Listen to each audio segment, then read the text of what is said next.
Mbiwulidde bwali ne IGG natuula regiastre yamala okukola presentation emyoka ngenda genda ku mukolo gwe nali ndabako nendooza nga ne mu ofiisi esinga okuba eyokya ebitongole 20 kikulaga nti waliwo crisis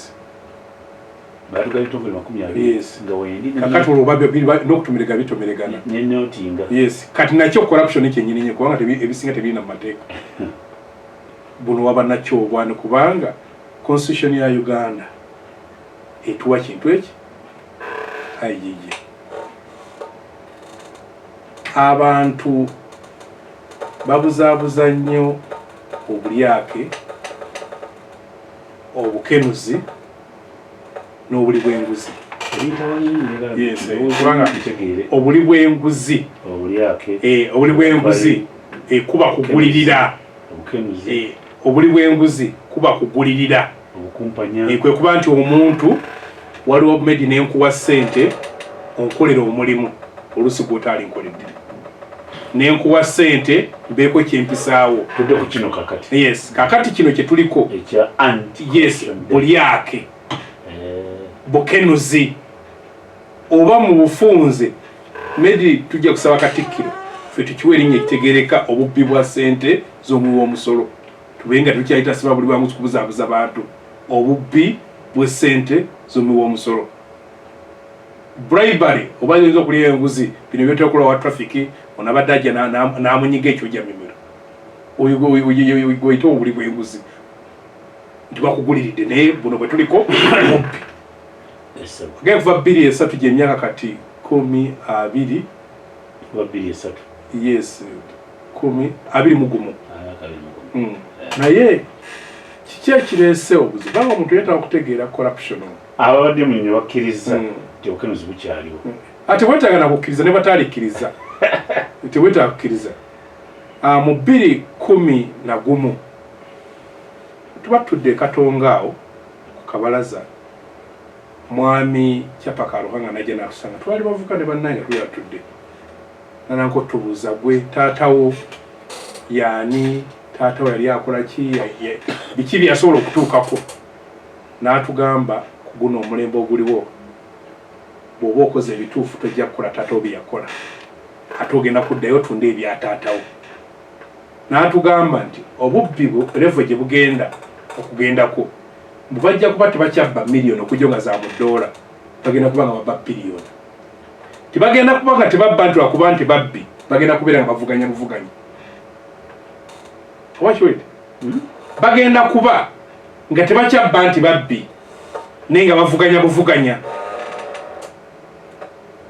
omwaka ogunoza gwe gumu Kivumbi nanga nti togenda kuddamu kulwa papula lw'amawulire ne lukeera ku makya nga temuli mu bubbi era kebera olw'eggulu kebera olwaluli n'ekigezesa omwaka gumu kati n'enkita buli lwokera ku makya kyafu tubayo ne gwe tukutte gwe boogerako temugozi gwe mukutte gwe boogerako mu zino zaabuze ez'akasembayo okubula zaabadde biliyoni 6 ezavudde mu Bank of Uganda ewa CID tewaliyo na muntu n'omu teri wadde ka poliisi akekira sikade katera okutereka ku bantu teriyo no biliyoni 6 ez'omuwi w'omusolo banyiza amapeesa nezitambula nezigenda Japan nezigenda Bungereza mule chikanka teri second sinka teri muntu n'oku ekikemu ali munda ekyo munayega era ensi eri nnomo yagenze bugenzi kati katulinda sikande eddako bank enkulu ye bank enkulu emwe mwali peni yagulwa $600 emu ogijjukira netugamba gitulageko laga peni eji nga bajjukira mbu okuweza wajali emyaka 5 ga Bank of Uganda peni eji $600 mu Bank of Uganda okwagira bipaleti ebibokisi bya ssente ne bibulya ku airport Entebbe bakuba ssente ne bali abagenda yes ne bali batambulizaako ezaawo yes ebitereka byabwe bibi ne watekanizibula Uganda ekyatambula kya bulijjo wano kya bulijjo mu 87 nga eyalinga cabinet oba y'abanene abavudde mu nsiko nga batudde topic ya corruption yajja ku meeza bwejja ku meeza tandika na Dr. Besigye n'asituka yali mu meeting eyo minister yes n'agamba nga tetunayogera corruption ebweru tutandikire muno munda muno mututudde yogera ku mivumba gy'ennyonyi mwebitutudde akati gwe sale ajja kugobera bwereere gwe sale ajja kugobera bwereere kubanga ani nanyini jjo eyafunako emitwalo 8 anedda ani report tewagisoma anedda buuza naye obutasoma bukibi kansolo omukizi ageze n'agamba mbu ye mutamiivu wakumanya kati ate waliwo abatimu b'obutamanya yakoze press up so yes femi b'obutamanya kati mbadde mu 87 yes n'agamba twogere ku bali muno Dr. Besigye n'agamba bwe twali tuva mu nsiko buli ali muno manyi kyali alina abasinga abali muno baali tebakolangako abasinga abali baali baavu ki nga ne gye bava tebalina track record ya bwavu olwaleero bagagga bavundu twebuuze bannaffe sente bazijjawa chairman wa meeting eyo eyali Lieutenant General Yoweri Kaguta Museveni n'amugamba bwe Besigye olina ensalwa ku banno topic ne bakikola ki ne bagiggalawo nekikomaawo juzi gundi gyolese ey'ennyonyi nakatika y'ennyonyi commission eyakulemberwa loza omukyala maama wange Julia Sebutinde muzukulu wa Mukalu egenda okujja okuzuula Dr. Besigye bw'ajja okutesifayinga n'abagamba nze nali nkula logistics ki mu magye naye ensonga y'ennyonyi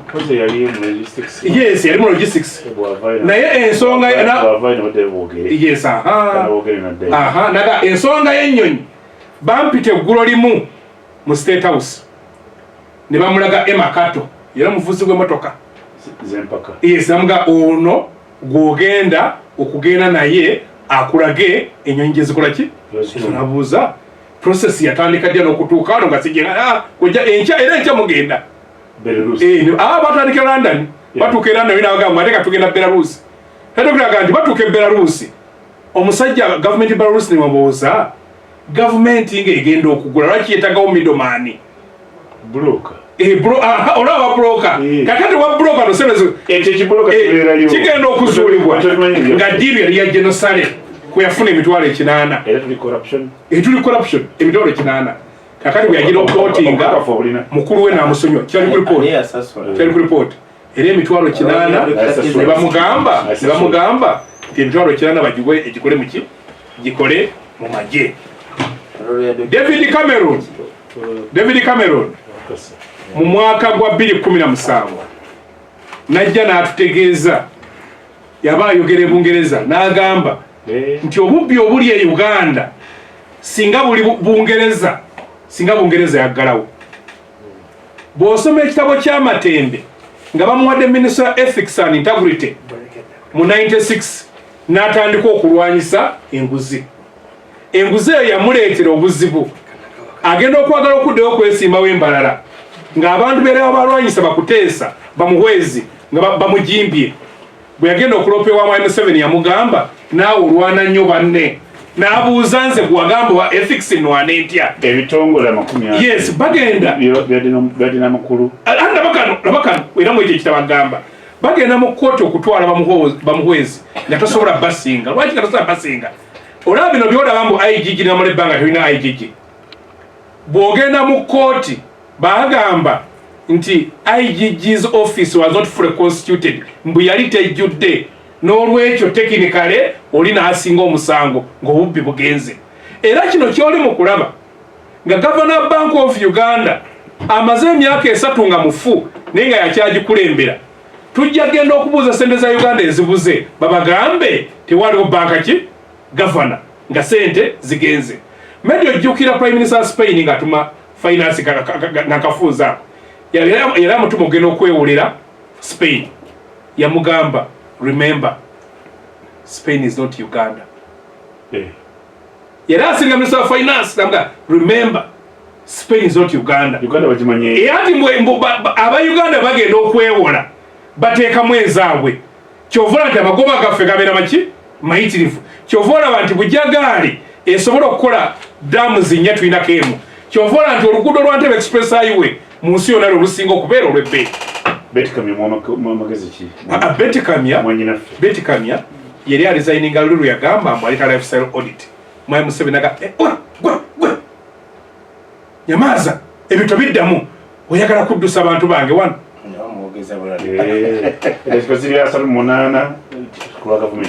Amanyi mukulu